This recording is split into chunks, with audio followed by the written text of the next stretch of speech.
कृष्ण के आदेश को प्राप्त करके बद्धो लूखल मामंत्र्यो जगमतोड़ दिशमुत्तराम, नलकुवर मणिग्रीव ने श्री कृष्ण को भी प्रणाम किया और बद्धो लूखलम, जा उलूखल को आपने बांध रखो है वह उलूखल को भी प्रणाम किया, अर्थात भगवत संबंधी सब वस्तुओं को प्रणाम। कह रहे हैं बोले हे उलूखल आप धन्य हो, मैया तो कन्हैया को बांध के गई उलूखल सु, परंतु कन्हैया ने उलूखल को अपने से बांध लियो। तो बद्धो लूखलम में कृष्ण को भी प्रणाम है और उलूखल को भी प्रणाम है। जैसे कोई ये कहे कि बंदूक वाले को भोजन करा दो, तो वहां पे बंदूक वाले को भोजन कराया जाएगा, बंदूक को भोजन नहीं कराया जाएगा। परंतु यदि ये कहो जाए बंदूक वाले को बुला लो, तो बंदूक भी आएगी और बंदूक वाला भी आएगा, दोनों जने आएंगे। ऐसे ही बद्धो लूखलम में यहां पे कृष्ण को भी प्रणाम हो रहे हो और उलूखल को भी प्रणाम हो रहे हो, दोनों को प्रणाम हो रहे हो। बद्धो लूखलम में ये जो प्रणाम है वो संज्ञात विशेषण बहुब्री यहां पर प्रयुक्त भयो है, अर्थात विशेषण को भी प्रणाम किया जा रहे हो और कृष्ण को भी प्रणाम किया जा रहे हो, उलूखल को भी प्रणाम किया जा रहे हो। श्री नलकुवर मणिग्रीव जासवे में उत्तर दिशा की ओर गए हैं। जो अराटो भयो सबरे ब्रजवासी दौड़े, आंधी नहीं मेह नहीं, पुराने वृक्ष गिरे सो गिरे कैसे। छोटे छोटे बालक बोले बोले कन्हैया ने वृक्ष को धक्का देके गिराए दिए, कोई ने भी विश्वास नहीं किया है, ऐसा हो ही नहीं सके। नंद बाबा ने कन्हैया को पट्ट खोल दिए, बोले तो को कौन ने बांधो, बोले मैया को मैंने माठ फोड़ दियो, मैया ने मुख को बांधो। बोले तू तो बड़ो मैया को बेटा बने, बोले ना बाबा मैं मैया को बेटा ना हूं, मैं तो तेरो बेटा हूं। यशोदा जी बेर बेर बुला में आजा बेटा आजा, परंतु कन्हैया जा ही नहीं। कन्हैया ने जो लड़ुआ दिखायो, आप तो मैया की गोदी तो उठे और पट्ट जाए, बाबा की गोदी तो उठ के और पट्ट मैया की गोदी में बैठ गए। बाबा बोले कन्हैया तू तो बड़ो दल बदलू निकसो, तू तो कह रहे हो कि मैं बाबा को बेटा हूं, मैया को बेटा ना हूं, अब मैया को बेटा क्यों बन गयो। आप बोले मैया के पास में लड़ुआ, तेरे पास में रखे लड़ुआ। ऐसे आनंद पूर्वक आप क्रीड़ा करते भई बिराई, मालिन्य टेढ़ दीनी फल्लो फल। श्री सुखदेव जी विरुद्ध धर्माश्रयता दिखा रहे हैं, विरोधाभास दिखा रहे हैं कि जो सर्व फलप्रद हैं वे आज स्वयं फलार्थी हो के जा रहे हैं। जिनको तुम अच्युत कहो वे आज च्युत का धान्य कर द्वयम, उनके हाथ में एक भी धान को तिनका मात्र भी नहीं है। च्युत धान्य कर द्वय, अच्युत च्युत धान्य कर द्वय हो, अच्युत हो के भी च्युत धान्य कर द्वय हैं, उनके हाथ में धान है नहीं। जासे मालिन के पास में पहुंचे, मालिन बोले बेटा फल लेगो का, कोई डलिया लायो का। ये बोले ना। मालिन ने कन्हैया के कुर्ता के दोनों छोर पकड़ाए दिए, बोले कस के पकड़ लीजिए। चुन चुन के सुंदर फल रख दी ने, दोनों छोर मिलाए, गांठ मार के छोर की गांठ कन्हैया के बाएं हाथ में पकड़ाए दी नहीं, दाहिने हाथ में एक आम की घुंडी तोड़ आम पिलपिलो करके जासवे में दे दियो। आप तो वहां से चुस्का लगाते भाई चले। मैया बोली बोले कन्हैया अरे नारायण को भोग लगाए बिना खाए का, आप तो हूं कर रहे हैं, मानो कह रहे हैं बोले मैया मैं ही तो नारायण हूं। मालिन वाने अपनी डलिया सु आम बेचे, फल बेचे, या की डलिया हल्की होनी चाहिए, परंतु या की डलिया भर गई है रत्न सु। अब रत्न की डलिया को भार ज्यादा होएगा, फल की डलिया को भार कम होएगा, परंतु याकू भारी डलिया हल्की लग रही है। अब विरोधाभास कहां कहां है, सब जगह ऑक्सीमोरन, बिल्कुल विरोध जो है वो सब जगह चल रहे हो। अद्भुत। मालिन को फल बेचवे के ताई कहूं दूसरी के जानो चाहिए, तो परंतु दूसरी के नहीं जा रही है मालिन। मालिन जा रही है अपने घर की ओर, और घर की ओर जाए के डलिया रख रही है। समेरे याकू होश आयो, यानी अपनी डलिया को रत्न से भरी हुई देखी। ऐसे श्री कृष्ण केवल गोप जाति के ऊपर ही अनुग्रह नहीं करें, जो अंत्यज वनवासी जाति हैं उनके ऊपर भी कैसा अनुग्रह है कि आपने मालिन के ऊपर भी अपूर्व रूप से कृपा करी है। श्री सुखदेव जी वर्णन कर रहे हैं कि आप श्री खेलवे के ताई जासवे में जाएं, खेलते समय रोहिणी यशोदा दोनों आपको बुलावे के ताई जाएं, आप नहीं आवे, तब श्री यशोदा जी स्वयं जाए के कन्हैया से कहें कि हे कृष्ण आप चलो चलो, हे रामा गच्छ तातासु सानुज कुलभूष नंदनो, बोले हे कुल नंदन हे राम तुम चलो। यशोदा जाने बालक को कैसे बुलाया जाए, बाल मनोविज्ञान को यशोदा अच्छी तरह से जाने कि एक बालक को लाड़ किया जाएगा, दूसरे बालक में ईर्ष्या उत्पन्न हो जाएगी। कन्हैया को बुला रही हैं, कन्हैया नहीं आ रहे हैं, यशोदा जी कन्हैया को नहीं बुला में, बलदाऊ जी के माथे के ऊपर हाथ फेरे, बलदाऊ जी को लाल कर रही हैं, कह रही हैं कि हे राम आगच्छ, बेटा राम आओ, बेटा आओ, हमारो ये तो बलदाऊ कुल को भूषण है। श्री कृष्ण तुरंत आए गए, बोले मैया मैं भी तो कुल को दीपक हूं, मैं नहीं हूं का कुल को दीपक। यशोदा जी ने तो पट्टे हाथ पकड़ लियो, बोले बेटा तू भी कुल को दीपक है, चलो चलो। आप बोले नहीं मैया मेरो दाव बड़ी देर में आयो है, दाव लेके फिर आऊंगा, अभी तक तो पिद पिद रहे हो, परंतु अब दाव आयो है, दाव लेके आऊंगा। यशोदा जी जाने कि कन्हैया को कैसे बुलाया जाएगा। यशोदा जी बोली बेटा आज तेरा जन्मदिन है। जन्मदिन को नाम सुनते ही बालक को बड़ा उल्लास, कन्हैया को अत्यंत उल्लास, तुरंत ही जन्मदिन के नाम पे आप चले आए। जन्मदिन नहीं है तब भी मैया आपके मनोरथ करें, या प्रकार या ब्रज में नित्योत्सवम, नित्योत्सव विराजमान, फिर नित्योत्सव के बाद में फिर वर्षोत्सव, वो वर्षोत्सव विराजमान जिनमें अपूर्व उत्साह सुख विराजमान है। फिर उन वर्षोत्सवन की भी अपेक्षा फिर मनोरथ जो है वो और ज्यादा विराजमान। ऐसे तीन तीन उत्सव सर्वदा सर्वदा ब्रज में विराजमान, नित्योत्सव, वर्षोत्सव और मनोरथ, ये तीन तीन उत्सव ब्रज में नित्य नित्य विराजमान हुई के ब्रजवासीन के प्रेम को सामने प्रकट करते भय, उल्लास को बढ़ाते भय, ब्रज में सर्वदा आनंद रूप हो के ब्रज विराजमान हो, ब्रज के स्वरूप को आनंद बनाए। एक दिन उपनंद नाम करके गोप सबरे गोपन को जब इकट्ठे देखें, गोपन को इकट्ठे देख के छोटे भरना में जब बड़ी सभा देखी है, बड़े भरना में जासर में बड़ी सभा देखी है, वह सभा में उपनंद नाम करके गोप बोले देखो जी यहां रहना अब उचित नहीं है। बोले तो हम कहां जाएंगे? बोले अब हम बनम वृंदावनम नाम, हम वृंदावन जाएंगे जो नव कानन से युक्त हो के विराजमान है। कभी महावन में भी ये गोष्ठी कर रहे हैं, बोले कहां जाओगे? बोले हम वृंदावन जाएंगे जो गोपी गोप गैयांश सेव्य हो के वृंदावन विराजमान। वृंदावन के चार स्वरूप हैं। एक वृंदावन का स्वरूप है निकुंज वृंदावन, जहां हम विराजमान हैं।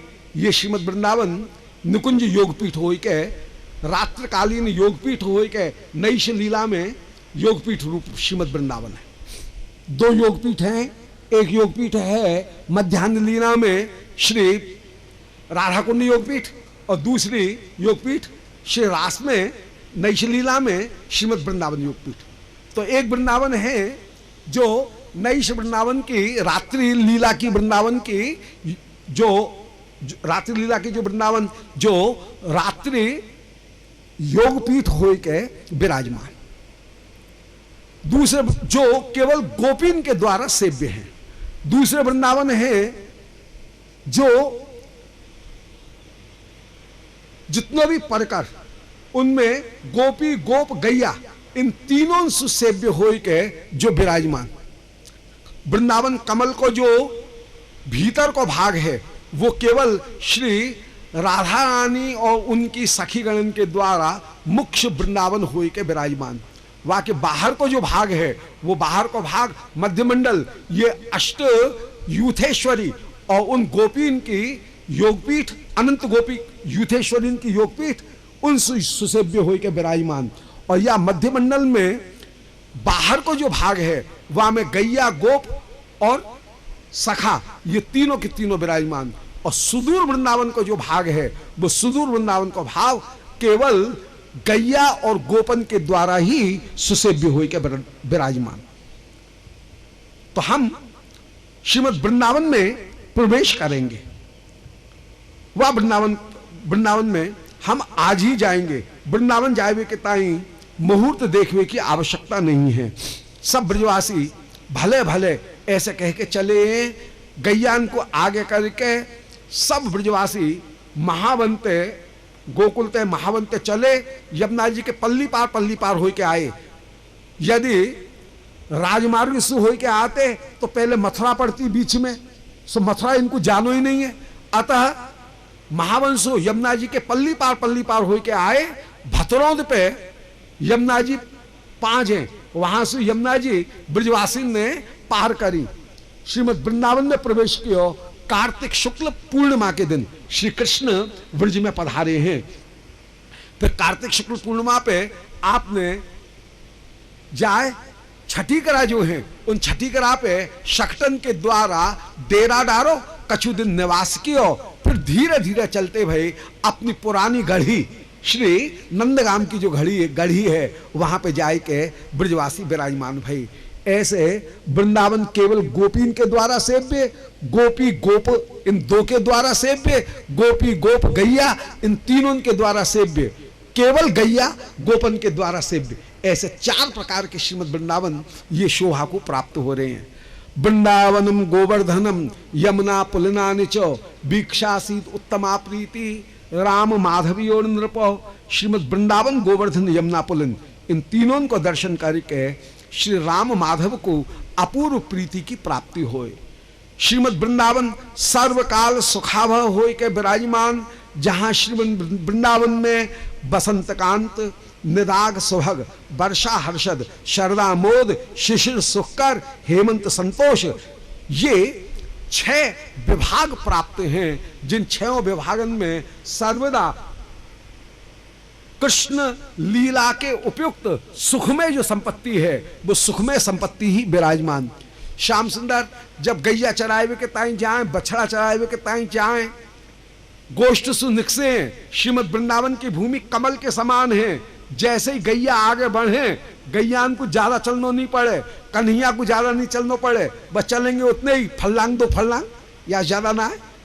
श्री वृंदावन की भूमि कमल के समान खिल जाए। आप आनंदते कामन पहुंच जाएं, आप आनंदते गोवर्धन पहुंच जाएं, खेलते भय भांडीरवट पहुंच जाएं। श्री वृंदावन की भूमि में कमल के समान विस्तार, कमल के समान जब गैया बगदावे को काम हो, आपने गैयाएं लौटाई और कमल सिकुड़ जाए, जल्दी से आप नंदगाम पहुंच जाएं, अपनी गौशाला में पहुंच जाएं। सो श्री श्याम सुंदर को श्रम की प्राप्ति नहीं होए। श्रीमद वृंदावन सर्वकाल सुखावह होई के विराजमान है। श्री कृष्ण 3 वर्ष 4 महीना के जा समय में भये, वासव में आपके श्रीअंग में अब पौगण्य अवस्था उदय भई। 3 वर्ष 2 महीना के आप ब्रज में आए, 2 महीने पश्चात आपके श्रीअंग में पौगण्य अवस्था उदय भई है। सखान को संग में लेके खेलवे के बहाने बछड़ान को जल पिवाए के ताई आप जो चले, आपके बछड़ान में ही कंस को भेजो भयो एक असुर बछड़ा को रूप धारण करके आए के मिल गयो है। श्री कृष्ण तो तुरंत पहचान गए, या बछड़ा की पूंछ सहित आपने पीछे के दोनों पामन को पकड़े। पक्के ग्वारियां हैं, पूंछ छोड़ देंगे तो पूंछ हलाएगा, पूंछ झपट्टा मारेगा। सो पूंछ सहित ग्वारिया पक्को बोई है, जो यदि गैया ज्यादा चंचल हो तो लोमना के संग में पूंछ को भी बांध दे। सो आपने पूंछ सहित जाके दोनों पामन को पकड़ो और पड़ाक देसी पछाड़ दियो। सबरे सखा बोले भैया तू कैसे पहचान गयो कि ये हमारो बछड़ा ना है? आप बोले हम ग्वारिया ही का बात के जो ये ना जान सके कि कौन सा बछड़ा हमारो है और कौन सा दूसरो। सब देवता वृंदावन बिहारी लाल की जय जय जयकार कर रहे हैं। ऐसी अद्भुत लीला वृंदावन में आते ही सबसे पहले तो बछड़ा घुमारो यह अद्भुतता विराजमान है। आप सब सखान को संग में लेके बछड़ान को संग में लेके जो पधारे जल पे वायवे के ताई बक सरोवर के ऊपर, यहां पे बड़ो भारी एक बगुला बैठो भयो अपनी बहन बकी पूतना को बदलो लेवे के ताई बगुला को रूप धारण करके आयो। मन में विचार कियो कि कृष्ण को कच्चो चबा जाऊंगा, सो चोंच आगे करके आयो और कृष्ण को निगल गयो। ब्रज में हाहाकार मच गयो, या के तो तारुआन पे आंच लग गई या ने उगल दी ने श्री कृष्ण को। सबने सखा कन्हैया को बक्षस्थल से लगाए रहे हैं, कह रहे हैं भैया बगुला के दांत हुए के ना है। आप बोले भैया ध्यान ही ना दियो, अब के देख के आऊं। सो आप जो आगे आए, ये बगुला मन में विचार कर रहे हो कि मैं कृष्ण को निगल तो सकूंगा ना है, क्योंकि तारुआन में आंच लग गई, इतना गर्म, जो कितने शीतल कृष्ण। लीला शक्ति जहां पे जैसो पात्र है वैसो ही स्वरूप श्री कृष्ण को प्रकट कर दे। कृष्ण को स्वरूप गर्म होगी उसको बात नहीं है, कृष्ण तो सदा परम अमृत रूप होकर ही विराजमान है, परंतु दुष्टों को अनुभूति ऐसे हो रही है कि जैसे मैं अग्नि को खाए गया और यानी उगल दी। ये बगुला मन में विचार कर रहे हो कि अब के चोंच सु फाड़ दूंगो, चीर दूंगो। सो जो चोंच करके आयो आगे चोंच बढ़ाए के कृष्ण के ऊपर प्रहार करवे के ताई आपने तो या की चोंच पट पकड़ लेनी, ये तो चीची करके भागन लगो। आप बोले नेक थमो रहे रे देखन दे तेरे दांत है कि ना। सो आपने जो या की चोंच को खोली है जबरदस्ती चीर के फाड़ के वहीं पड़ा पृथ्वी के ऊपर डाल दियो। बोले भैया कोई काम को खिलौना ना है, हाथ में लेते ही और फट्टे है जाए, ऐसा खिलौना का काम को। कछू तो टिके घंटा आध घंटा तो बालक खेले तब तो कोई खिलौना काम को, ऐसा खिलौना काम को ने हाथ पे पकड़ो और फट्टे है जाए, गुब्बारे जैसा कोई काम को ना है। आप आनंद पूर्वक लौट के आए हैं, सब सखागण आपकी जय जयकार कर रहे हैं। एवं बिहारी कौमारी कौमारम जहतु, इस या प्रकार आप कुमार अवस्था को आस्वादन, कुमार अवस्था को आपने त्याग किया है। राजा परीक्षित तो सुखदेव जी को मुख दर्शन करने लगे। सुखदेव जी जान गए कि राजा को अभी बाल्य लीला सुनते भय पेट भरो नहीं है, क्योंकि अलग पतो लग जाए नीति कहे हाँ हाँ दद्यात हूं दद्यात न दद्यात सिंह गर्जने।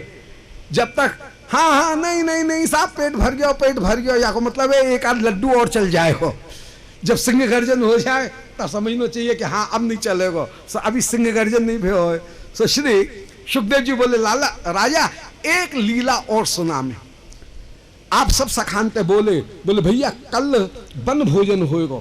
सब सखान को संग में लेके आप जासर में वन में पधारे, श्रीमद वृंदावन के उन वृक्षन के भाग्य को कहा निरूपण किया जाए, जो श्री कृष्ण की साक्षात सेवा करते भाई विराजमान है। यत पाद पांशु, इन वृक्षन की एक छाया को भी प्राप्त करने में ब्रह्मादिक भी समर्थ नहीं है। आप आनंद पूर्वक खेल रहे हैं, कभी खेलते खेलते दूर चले जाएं, सबने सखा दौड़े, वो के मैंने पहले पकड़ो, वो के मैंने कन्हैया को पहले छियो। आप सवन के मन को रखवे के ताई कह दें कि भैया मोकू तो ऐसा लगो कि तुम सवन ने एक संग मोकू छियो है। आप खेल ही रहे, इतने में ही एक जरोकला चलो आयो अघास अजगर को रूप धारण करके। सबने सखा बोले ओए भैया देखो तो सही, ताली बजाए के कह रहे हैं कि ये बिल्कुल ऐसा लग रहे हो वृंदावन की शोभा आज ऐसी दिख रही है जैसे अजगर है। श्री कृष्ण कह रहे हैं अजगर जैसो ना ये अजगर ही है। परंतु ये कहे तब तक सखान ने ताली जो बजाई, बछड़ा तो ताली पे चलवे वाले, ग्वारिया के बछड़ा है, ये तो ग्वारिया की ताली जाने के कहां पे कूदनो है कहां ना कूदनो है। सो जो गैया की आपने तारी बजाई सखान ने, सो जितने भी बछड़ाए उनने लगाई कूद, सो अजगर के मुख में चले गए। सखागण भी अजगर के मुख में चले गए। श्री कृष्ण मन में विचार करें, जो दशा सखान की वही दशा मेरी। आप भी जानबूझ के अजगर के मुख में चले गए हैं। ये कृष्ण की प्रतीक्षा कर रहे हो। अब ये कृष्ण को निगलबो चाहे, परंतु पेट में बहुत भरी हवाएं, पहले श्वास को छोड़े फिर ये निकलेगो। कृष्ण को पहले तो श्वास छोड़ने की या कुछ चिंता लग रही है। आपने अपने आकार को इतना बढ़ायो कि या के मुख की गुफा के बराबर पूरा ठस के आपने अपना आकार कर लिया। अब भीतर की श्वास निकले तो बाहर निकसे कैसे? या को माथो फट गयो और भड़ाके के संग में जितने भी सखागण वे सखागण भी बाहर निकसे, श्री कृष्ण भी बाहर निकसे हैं। अघासुर की ज्योति कृष्ण चरणारविंद में लीन भई। सब वृंदावन बिहारी लाल की जय। जब ध्यान में भगवत स्वरूप को ध्यान योग में चित्रण ध्यान किया जाए, वो ध्यान भी जब अज्ञान को दूर करके परम आनंद को प्रदान करने वाला हो जाए, तो श्री कृष्ण तो या अघासुर के मुख में साक्षात रूप से गए, या अघासुर को मोक्ष हो गयो हो, या में कोई आश्चर्य की बात नहीं है। श्री ब्रह्मा जी जय जयकार सुन रहे हैं। ब्रह्मा जी ने देखो श्री कृष्ण ने अभी अभी अघासुर को मारो है, सब देवता पुष्पवृष्टि कर रहे हैं। श्री कृष्ण सब सखान को संग में लेके यमुना पुलिन पे आए। मधुमंगल न्यारे नाच नाच के कह रहे हैं, बोले भैया कोई 9 रस को हो, कोई 12 रस को हो, कोई 10 रस को हो। मैं तो ये कहूंगा कि भैया 6 रस ही मुख्य हैं, और इन 6 रसन को सबसे बड़ा अधिकारी यदि कोई है तो मैं हूं और कोई दूसरा ना है। ये कृष्ण तो स्वल्प भोगी है, और ये बलदाऊ भैया ये तो अपने मद में मतवारो रहे, या पे तो खानो आवे ना है। भोजन रस को पूर्ण जो अधिकारी है, यदि कोई रस को भोगता है तो वो रस को भोगता तो मैं हूं। ऐसे हंस रहे हैं। मधुमंगल कहते जा रहे हैं, बोल भैया भोजन में आनंद तो बड़ो आ रहा है, या रस की चरवणा में परम आनंद की प्राप्ति हो रही है। परंतु एक बात बताओ, यदि यह पेड़ को गुद्दो टूटे तो बोले बच्चा तू बच जाएगो का? बोले हाँ मैं तो बच जाऊंगा। बोले कैसे? बोले जैसे खीरते बच गयो। बोले अरे यार खीर ना मिली है, खीर दो। कैसे बहाने तो मांग रहे हो? श्री कृष्ण भौरान से कह रहे हैं, अरे भैया भौराओ तुम कहां भटक रहे हो? मेरो सखा मधुसूदन तो यहां बैठो है। अरे यदि तुम मधुसूदन हो तो मेरो जो सखा है मधुमंगल, या के संग में ही अरे मधुसूदनो, अरे भौराओ। मधुसूदन माने भौरा, मधुसूदन संस्कृत में भौरा को कहें तो अरे मधुसूदनो मधुमंगल करवे के ताई तो ये मेरो सखा यहां बैठो है, या मधुमंगल को के संग में मधुमंगल करो ना, अर्थात या के मधु को पान करो ना। मधुमंगल तो लठिया लेके भौरान को मारवे के ताई दूर चले जाएं। लीला शक्ति बोली, बोले प्रभु आप भोजन में बाधा डालवो चाहो, यदि भोजन में बाधा डालवो चाहो तो अभी ये ब्रह्मा का काम में आएंगे, मैं ब्रह्मा को बुला लूं। सो लीला शक्ति ने ब्रह्मा को बुलाई। ब्रह्मा के हृदय में लीला शक्ति ने ही एक संदेह को किंतु उत्पन्न किया। ब्रह्मा मन में विचार कर रहे हैं कि यह बात में कोई संदेह नहीं है कि श्री कृष्ण ईश्वर हैं। इनने अभी अभी अघासुर को मारो, और अघासुर की ज्योति कृष्ण चरणारविंद में मेरी आंखन के सामने लीन भई। परंतु ये ईश्वर है कैसो? जाको जूठन कुठन को भी ज्ञान नहीं। सखान की जूठन खा रहे हो, सखान को जूठन खवा रहे हो। इनकी ऐश्वर्य ईश्वरता नित्य है कि आगंतुक है? एक संदेह उत्पन्न भयो। फिर दूसरा संदेह उत्पन्न भयो, बोले नहीं नहीं ईश्वर तो ये होंगे ही। ब्रह्मा मन में विचार करें कि इनको ब्रजवासीन को इनके प्रति जो प्रेम है और इनको ब्रजवासीन के प्रति जो प्रेम है, ये प्रेम केवल ऐश्वर्य प्रकट होने पे ही बढ़े कि बिना ऐश्वर्य प्रकट भय भी वो बढ़े, अथवा ऐश्वर्य प्रकट होने पे केवल उद्रेक की प्राप्ति होए तब प्रेम बढ़े। का ऐसी भी कोई स्थिति है कि जामे ऐश्वर्य प्रकट हो रहे हो, ब्रजवासीन को उद्वेग नहीं हो रहे हो और फिर भी प्रेम बढ़ रहे हो। अभी तक जितनी भी स्थितियां आई उन सब स्थिति में श्री कृष्ण को ऐश्वर्य देख के ब्रजवासी व्याकुल हो और व्याकुलता के कारण ब्रजवासीन को प्रेम बढ़े। पूतना आई, ब्रजवासी व्याकुल भय, उनको प्रेम बढ़ो। बकासुर के मुख में कृष्ण चले गए, व्याकुलता उत्पन्न भई, प्रेम बढ़ो। का ऐसी भी कोई स्थिति है कि ऐश्वर्य प्रकट हो रहे हो और व्याकुलता उत्पन्न नहीं हो और प्रेम बढ़े। श्री कृष्ण मन में विचार करें, बोले अरे ब्रह्मा मेरे ऐश्वर्य को दर्शन करना चाहें, मेरी मंजुल महिमा को दर्शन करना चाहें। दृष्टुम मंजु महित्वम, वह मंजुल महिमा को दर्शन कराए के ताई आप अनुमति प्रदान करें। लीला शक्ति ने ब्रह्मा के मन में परीक्षा करने की भावना उत्पन्न कर दी। नहीं, ब्रह्मा दो चीज को जानना चाह रहे हैं कि ऐश्वर्य होए पे भी उद्वेग नहीं है और प्रेम बढ़े, या स्थिति को मैं देखना चाहूं। और इनको ऐश्वर्य नित्य है क्या आगंतुक है?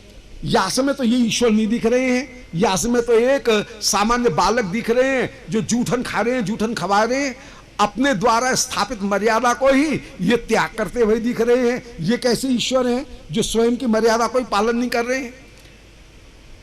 इन दोनों संदेह में ब्रह्मा परीक्षा करना चाहें, कृष्ण के ऐश्वर्य की नित्यता की और कृष्ण के ऐश्वर्य में मंजुलता विराजमान है। ऐश्वर्य में उद्वेगी नहीं है, ऐश्वर्य में मंजुलता है। सो ब्रह्मा ने जो बछड़ा बालकन को चुराए वो चाहो। अब ब्रह्मा की विचारे की का सामर्थ्य कि कृष्ण के स्वरूप भूत बछड़ा बालकन को ब्रह्मा चुराए सके। जैसा रावण की सामर्थ्य नहीं कि वो मूल जानकी जी के छाया को भी स्पर्श कर सके, मूल जानकी जी को वो हरण कर सके। रावण ने केवल छाया जानकी को ही हरण किया। ऐसे ही ब्रह्मा आए तो है बछड़ा बालकन को चुराए हुए के ताई, परंतु ब्रह्मा की सामर्थ्य नहीं। लीला शक्ति ने का किया, बोले मूल बछड़ा बालकन को तो वृंदावन की रज में छिपाए दिए और उनकी जगह छाया के बछड़ा बालक प्रकट कर दिए।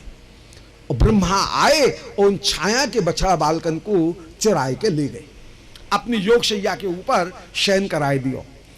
श्री कृष्ण तुरंत ही पहचान गए, सर्वम विधिकृतम कृष्ण सहसाव जगाम हो। श्री कृष्ण तुरंत जान गए कि ब्रह्मा मेरे ऐश्वर्य को दर्शन करना चाहें। आप मन में विचार कर रहे हैं कि ये बड़ो अच्छा समय मिलो ब्रज गोपिकागण को। ये अभिलाषा है कि जैसे यशोदा के पुत्र हो के कृष्ण यशोदा को स्तनपान करें, हमारे पुत्र होते हम कृष्ण को अपना स्तनपान कराती।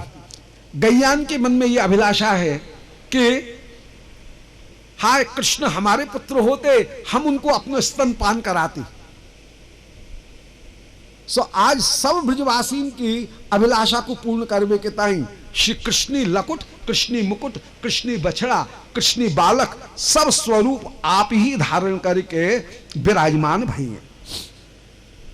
श्री कृष्ण ने गैयान को लौटाई। वास्तव में ब्रजवासी को अपूर्व आनंद की प्राप्ति भई है।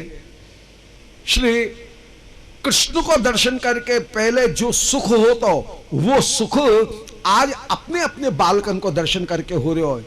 इनके संग में कृष्ण भी आ रहे, उन कृष्ण को दर्शन करके और भी ज्यादा सुख की प्राप्ति हो रही है। ब्रह्मा की बात पक्की हो गई कि ऐश्वर्य पूर्व प्रकाशित हो रहे हो, परंतु उद्वेग प्राप्त नहीं है। बिना उद्वेग के भी ब्रजवासीन की प्रीत बल्ली निरंतर निरंतर बढ़ रही है। या एक वर्ष के बीच में ही श्री योगमाया जी ने, पौर्णमासी जी ने ये हल्ला मचाए दियो, बोले भाई कंस की बुद्धि ठीक नहीं है। कंस कहूं इन गोप बालकान को हरण करके नहीं ले जाए, या हमारे तुम अपनी बालकान को जल्दी से विवाह कराए दो।